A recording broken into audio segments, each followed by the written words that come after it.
veces con inocencia, por ignorancia. Cuando nosotros tenemos la custodia de un menor y vamos a cambiar de residencia, ya sea en la misma ciudad, en otra ciudad o incluso en otro estado, tenemos que avisarle a un juez, porque si hay otra persona que tiene derecho a convivir con ese menor, establecido ya, claro, después puede promover una denuncia penalmente por eso, porque técnicamente estamos llevándonos al menor. A veces tenemos el claro ejemplo de una mamá que dice, pues es que me voy a ir porque la mayor parte de mi familia está, no sé, en Sonora, por ejemplo, ¿no? Vamos a poner ese ejemplo. Y se va nada más porque sí, porque allá va a tener mejores oportunidades. Y no le avisa al papá. O cree que no le debe de avisar. Pues ahí hay un delito probablemente. Y el papá puede aprovecharse de eso. Sí, claro, se puede denunciar y se puede encontrar responsables pues a la mamá, ¿no? De sustraer al menor o a la menor sin avisar. Hay que pedirle permiso a un juez. Cuando nosotros vamos a romper un lazo de convivencia, tiene que estar justificado por qué.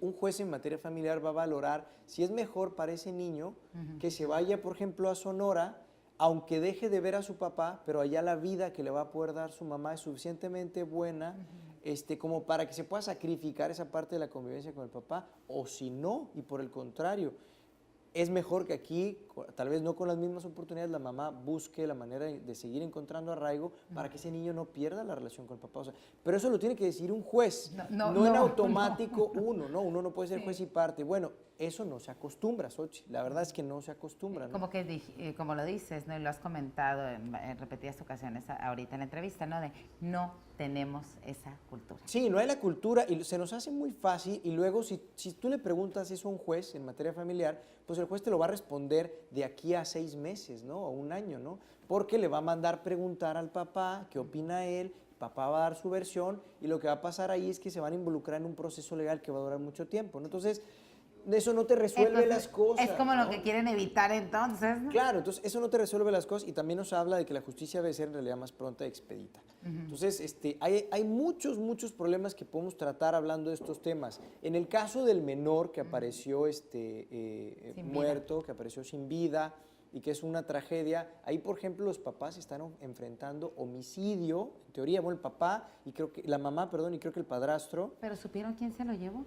Pues están las investigaciones, sería muy prematuro decir ahorita al aire y comentar con exactitud, porque en realidad las versiones que hemos escuchado son versiones que han trascendido y que están en investigación, están en proceso y hasta que no haya incluso una sentencia firme después de haber salido de la Fiscalía, del Ministerio Público, esa investigación, después de haber pasado por un proceso penal y después de que ese proceso penal ya se haya resuelto con sentencia firme, entonces podemos estar seguros de que las personas son culpables.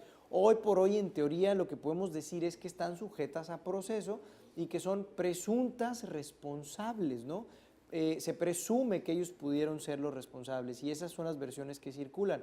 Pero acuérdate que en México tenemos, por ejemplo, el principio de inocencia. Todos somos inocentes hasta que se nos demuestre lo contrario con una sentencia firme, ¿no? Mientras tanto, no deberíamos de cargar con este estigma. De todas maneras, en México esto se ha usado por costumbre también, ¿no? Desde que ya los medios presentaban una versión, desde que el Ministerio Público sacaba una versión y se difundía en medios, pues ya la gente crucificaba a los que estaban procesados y ya se les daba por culpables. Probablemente sea el caso de estas personas. No lo sabemos, la investigación lo tendrá que arrojar y después los medios seguramente lo reportearán, ¿no? Y ya nos enteraremos al final del proceso. Pero lo que se dice es que probablemente ellos fueron quienes cometieron el homicidio. Y si fue así, por ejemplo, la mamá estaría enfrentando no solamente las penalidades de un homicidio común y corriente, sino aparte un homicidio agravado en razón de parentesco. Ella, por ejemplo, estaría enfrentando de 20 a 50 años de prisión por haber, en el caso privado de la libertad y de la vida, ¿no? De la vida, sobre todo, al final, ¿qué es lo que tenemos hoy en día, ¿no? Un niño fallecido. Entonces, si se comprueba eso, pues esa sería, por ejemplo, la penalidad. O sea, es agravada, la ley reconoce que no es lo mismo que te cometa un delito un desconocido a que de plano te lo cometa alguien de mucha confianza. Y tan cercano, ¿no? Como es el padre o la madre. Y además, qué drama, que quien te debe de cuidar, quien te debe de ofrecer protección en esta vida, que es tu mamá o tu papá, haga lo contrario, ¿no? Bueno, Desde cualquier lectura que tú le quieras dar es trágico, es triste, es incómodo incluso, ¿no? Todo, por eso estos temas siempre llaman la atención, la gente platica de esto. Siempre voltea, ¿no? Siempre es nota, ¿no? Sorprende porque es como el colmo, ¿no? Sí. Pues bueno, este es un problema que se tiene que atender y este niño tiene que encontrar justicia, sean ellos o no sean ellos los culpables, tiene que encontrar justicia.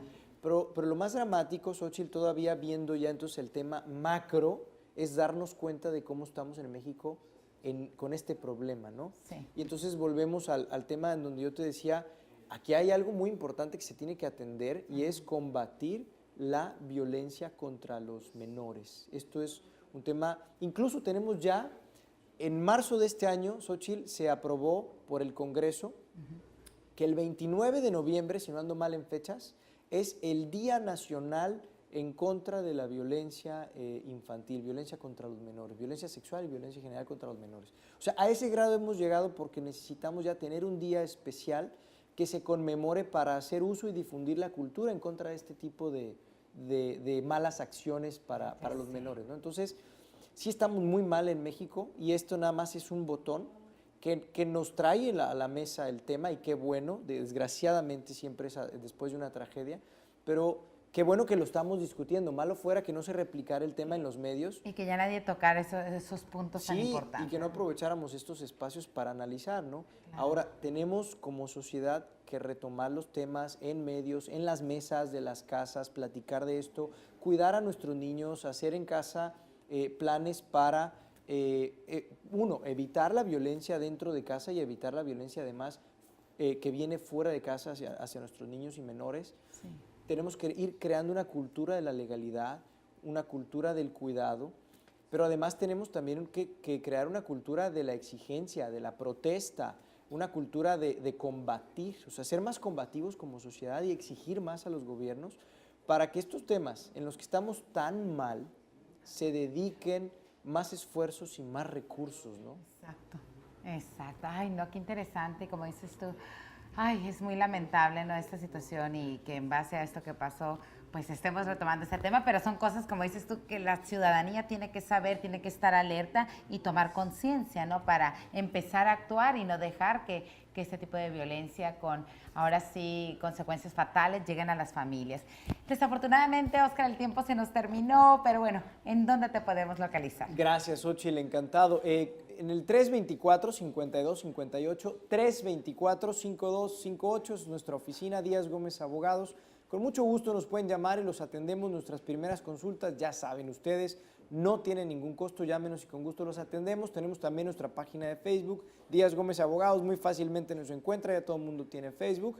Y además les recuerdo un comercial rapidísimo, como cada viernes tenemos nuestro propio programa también, aquí por el 157 de cable, por UTV, es Opinión Legal, se transmite, les decía, todos los martes de 8 a 9 de la noche, y aquí comentamos y analizamos temas, pues como el que estamos platicando ahorita en la mañana tú y yo, Xóchitl, desde una óptica legal, los analizamos, los vemos, los platicamos, con la intención de difundir estos temas y de además difundir conciencia en la población, por supuesto, para que vaya conociendo más de sus derechos y de estos casos, por supuesto, ¿no? Gracias, Xóchitl, como siempre, encantado. No, gracias a ti por acompañarnos y siempre traernos temas que a toda la comunidad los quiere escuchar y quiere saber. Encantado, Te esperamos el próximo viernes. Con mucho gusto, nos vemos. Nos vamos a la pausa comercial y rápidamente regresamos, así que no le cambies, todavía hay mucho más, son las 10:18 de la mañana.